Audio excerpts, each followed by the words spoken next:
عروہ بن زبیر رضی اللہ عنہ نے بیان کیا، ان سے ام المومنین حضرت عائشہ صدیقہ رضی اللہ عنہا نے کہ رسول اللہ صلی اللہ علیہ وسلم کے زمانے میں سورج گرہن ہوا تو آپ نے لوگوں کو نماز پڑھائی۔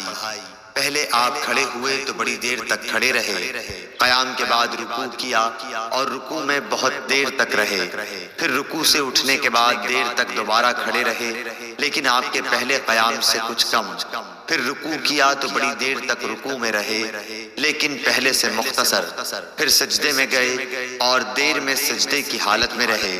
دوسری رکعت میں بھی آپ صلی اللہ علیہ وسلم نے اسی طرح کیا۔ جب آپ صلی اللہ علیہ وسلم فارغ ہوئے تو گرہن کھل چکا تھا۔ اس کے بعد آپ صلی اللہ علیہ وسلم نے خطبہ دیا، اللہ تعالیٰ کی حمد و ثنا کے بعد فرمایا کہ سورج اور چاند دونوں اللہ کی نشانیاں ہیں اور کسی کی موت و حیات سے ان میں گرہن نہیں لگتا۔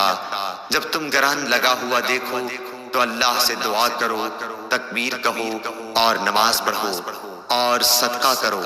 پھر آپ نے فرمایا، اے محمد صلی اللہ علیہ وسلم کی امت کے لوگو، دیکھو اس بات پر اللہ تعالیٰ سے زیادہ غیرت اور کسی کو نہیں آتی کہ اس کا کوئی بندہ یا بندی زنا کرے۔ اے امت محمد صلی اللہ علیہ وسلم، واللہ جو کچھ میں جانتا ہوں اگر تمہیں بھی معلوم ہو جائے تو تم ہنستے کم اور روتے زیادہ۔